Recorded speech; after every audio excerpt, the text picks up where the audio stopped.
Little sister, thou shalt not. Talk about the Lost Boys comics.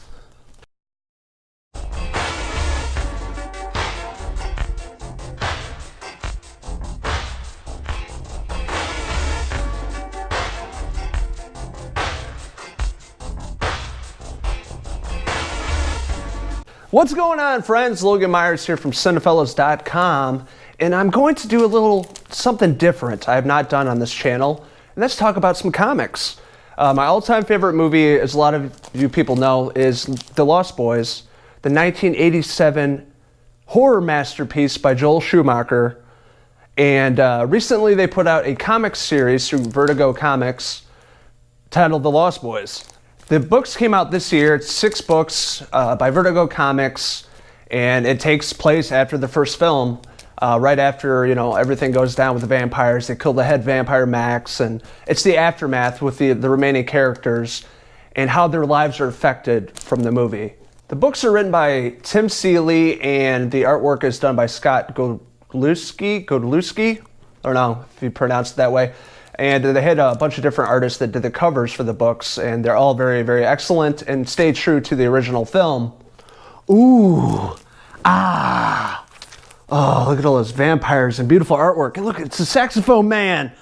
I still believe. The first book in the series takes place right after the 1987 film. It picks up with the Emersons, Michael, Sam, and Lucy, the Frog Brothers, Edgar and Alan. You have Grandpa Emerson, the saxophone man, all the characters that we love from the film. So Sam is working at the Frog Brothers comic book store. He's a horror comic advocate now. You know, in the movie he hated horror comics, but everything that happened with the vampires, now he's an expert, you know, and working at this comic book store and telling people about these horror comics that they should purchase. Grandpa Emerson is still around drinking that old root beer and being an old fart. And, you know, he's a trained veteran of killing vampires.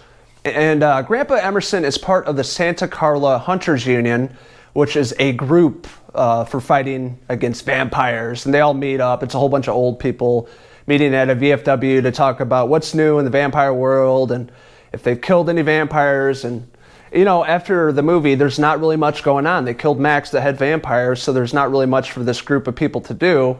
And it's basically just a meeting every week, and they drink coffee and they talk about the business. You know, you had the Frog Brothers that are, you know, still cocky and arrogant, and they took out all these vampires in the movie, and, you know, they're kind of getting bored too because there's not much going on in Santa Carla after the film.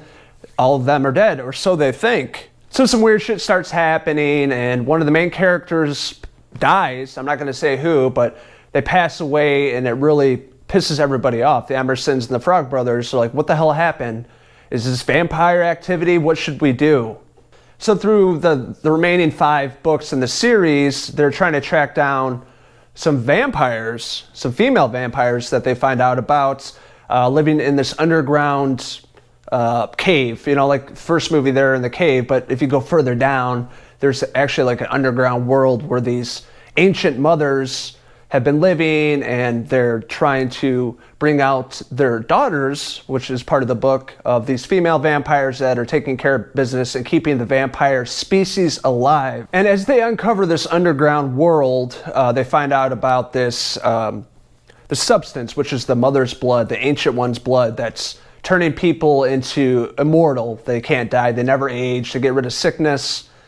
And that's basically it. And we do come across an old vampire from the first film. I won't say who, but he's still around and kicking, and he's working with these daughters, these vampires, to take out humans and just keep killing to stay alive and get their appetite for blood. And one of the coolest parts of the comics, and my favorite part of the comics, is how they incorporated the saxophone man, that greased up, ponytailed saxophonist from the first film that everybody loves. Tim Capello, I think was his name, the actor or musician that played the character in the film. He's a part of the series, and it's kind of cool. He's actually a vampire hunter, and he oils up with holy water. That's why he's all oily. So when vampires touch him, they just, you know, burst into flames. So it's cool that they incorporated him, and he's very knowledgeable of vampire hunting, and it's been in Santa Carla for some time, more on the boardwalk, taking out these vampires that always feast on humans while he's playing a gig. Another intricate part of this story is Star, Michael's love interest, that is tied in with the daughters and the mothers of this vampire world. So she has a really great arc in the series, and it really comes together, I'd say, probably towards the end of the series. And it's an ongoing joke with the Frog Brothers that Sam, can't fight vampires. He's a big pussy, but when it comes down to it, he can hold his own and he can fight and take these vampires out. And another great part of this story is Michael. After everything that happened in the film, he's still coming to terms that he was the vampire and he was working with David and Marco and all them. But now he's kind of living a normal life. He's working at a nursing home and rubbing old women's feet and, making minimum wage and just trying to pay the bills. And what's a big plot twist that you don't really see coming, that this nursing home has to do with these vampire species, these daughters and mothers. And, Edgar always says that ghouls and werewolves, have jobs at City Hall and they're running the show. And, it's corruption within the city that they're working and covering up these vampires. And it really makes sense in the story. And it from the first film, you understand why he said that. So all the, characters come together and they find out about this underground realm. And they start taking out, the vampires as you would expect. And it was really, really gory. And it felt like the film, like the artwork was beautiful, bloody.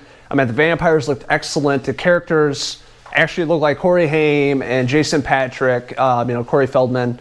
So, the artwork looked excellent. It looked exactly like the characters from the movie. So it's like you never had that 30-year gap. It's like picking up right where the film left off. So the way that the story ends is excellent.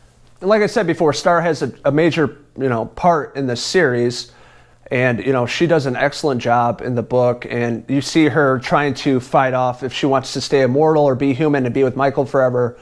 And they really answer that in the ending of the last book. So overall, I really, really love the series. I'm a huge Lost Boys fan, always have been since 1987.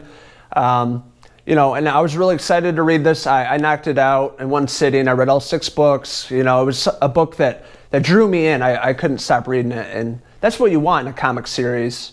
All coming down to the story, the artwork, the characters, it all made sense. And I wish they would have done this for the sequel films.